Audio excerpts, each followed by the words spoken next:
Muito bem, jovens mentes da manhã. Dando prosseguimento ao nosso estudo sobre trabalho, eu vou trazer para vocês uma ferramenta muito útil e que certamente vai aparecer no caminho de vocês aí nos estudos sobre trabalho e energia, que é a análise do gráfico força por deslocamento. Eu sei, nos meus estudos de análise gráfica, que geralmente a área abaixo de um gráfico representa alguma grandeza física importante. Eu destaquei aqui então a área desse gráfico e eu percebi que a figura formada foi um retângulo. Um retângulo que tem base B e altura H. Certo? Eu sei dos meus estudos de matemática que a área de um retângulo é dada por lado vezes lado. Lado H vezes o outro lado, que é a base. Ou o famoso base vezes altura aí. Certo, mas eu ainda não sei o que significa essa área aqui. Para descobrir o que significa a área de qualquer gráfico, basta fazer o que a expressão diz para fazer com as grandezas físicas representadas em cada um dos eixos. Então eu tenho que multiplicar a grandeza física do eixo vertical, que é a força, pela grandeza física do eixo horizontal, que é o deslocamento. Força vezes deslocamento é o trabalho. A nossa expressão conhecida já. Então eu descobri que a área do gráfico força por deslocamento representa o trabalho. Essa é uma conclusão importante. A gente anota aqui que a área do gráfico força por deslocamento é o trabalho. Certo? Repare uma coisa, antes de seguir, que nessa expressão aqui não apareceu o termo do cosseno do ângulo entre a força e o deslocamento. Por quê? Porque a força considerada aqui no gráfico já é a força que está na mesma direção do deslocamento. Aquela força que é perpendicular ao deslocamento e que não realiza trabalho, essa não está sendo considerada. Ok?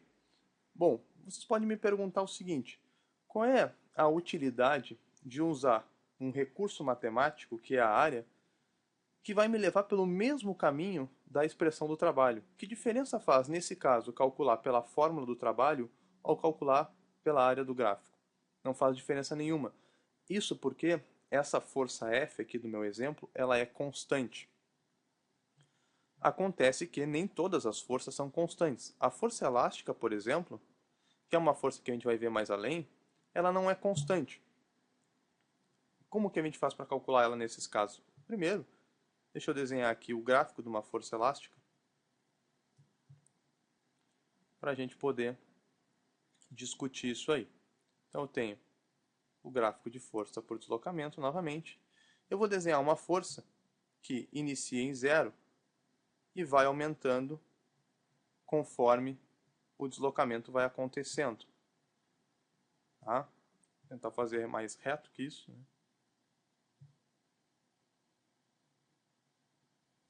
Ok. Então tá aí a minha força que inicia em zero e vai aumentando.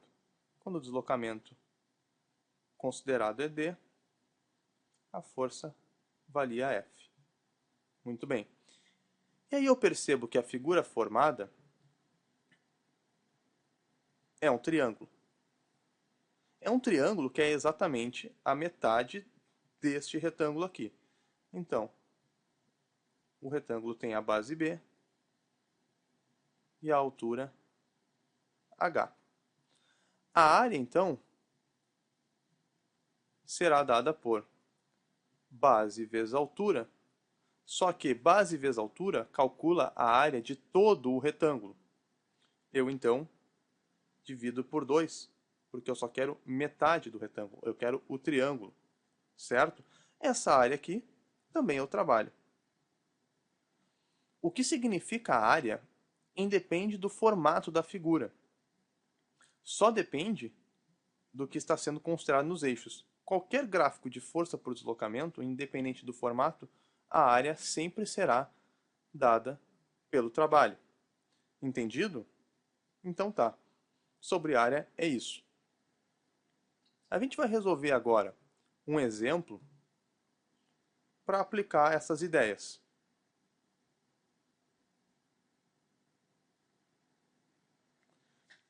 Eu trouxe aqui um exercício e eu vou fazer a leitura do enunciado, destacando os aspectos importantes. Um corpo de massa M desliza sobre um plano horizontal, sem atrito, ao longo do eixo AB, sob a ação das forças F1 e F2, de acordo com a figura a seguir. A força F1 é constante, então destaco isso, e tem módulo igual a 10 newtons, e forma com a vertical ângulo de 30 graus. A força F2 varia de acordo com o gráfico a seguir. O trabalho realizado pelas forças para que o corpo sofra um deslocamento de 0 a 4 metros em joules vale. Bom, então eu tenho duas forças, F1 e F2, realizando o trabalho sobre o corpo. Eu vou calcular os trabalhos de cada uma delas separadamente e depois eu faço o trabalho resultante sobre o corpo. Eu começo então com a força F1, que é constante. Se F1 é constante, eu posso usar a expressão trabalho igual a força vezes deslocamento vezes o cosseno do ângulo. Muito bem. A força F1 vale 10 newtons. Ela atua durante um deslocamento de 4 metros. E o ângulo formado entre a força F1 e a horizontal é quanto? Se o ângulo formado entre F1 e a vertical é 30 graus, o ângulo formado com a horizontal deve ser de 60 graus.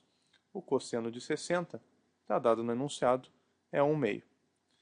Então isso me dá que o trabalho da força F1 vale 20 joules. Seguindo, para calcular agora o trabalho da força F2. A força F2 é variável. Eu não posso usar a expressão F vezes D vezes cosseno do ângulo. Eu vou usar então o recurso da área. Reparem que essa área aqui está um tanto quanto complexa para a gente fazer um único cálculo de área. Então eu vou subdividir essa figura em áreas menores. Eu vou pegar esse primeiro retângulo aqui, vou chamar de área 1.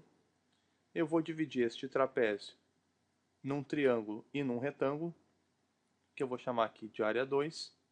Esse outro retângulo aqui eu vou chamar de área 3. O triângulo lá de cima pequenininho que sobrou eu vou chamar de área 4. Esse outro triângulo aqui vai ser a minha área 5. E esse retângulo pequenininho aqui embaixo vai ser a minha área 6. Vou calcular cada uma dessas áreas em separado. A área 1 é a base 1 vezes a altura 6. Dá um total de 6.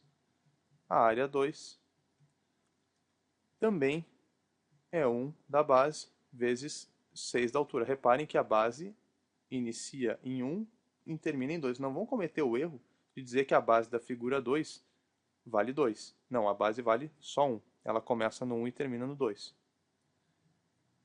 A área 3, agora a base continua valendo 1, só que a altura agora é 8. A área 4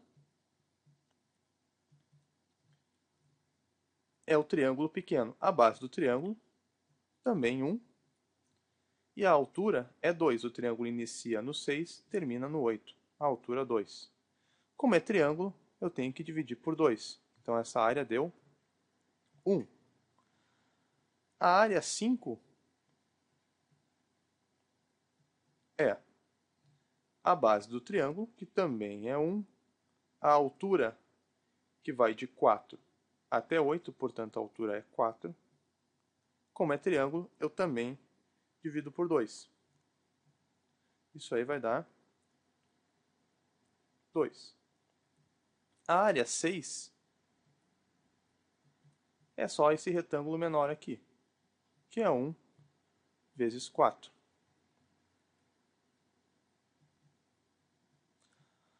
As áreas totais aqui, a soma de todas, deu 27 joules.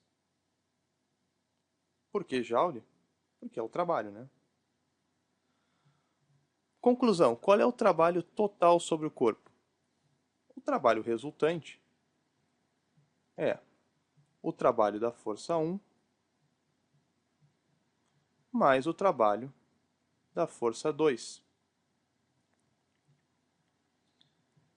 Como as duas forças apontam na mesma direção, as duas estão a favor do deslocamento, eu vou somar as duas. O trabalho resultante é 20 mais 27, total 47 joules. Essa é a resposta final do enunciado, que encontra a alternativa correta na letra B. Ok? Era isso.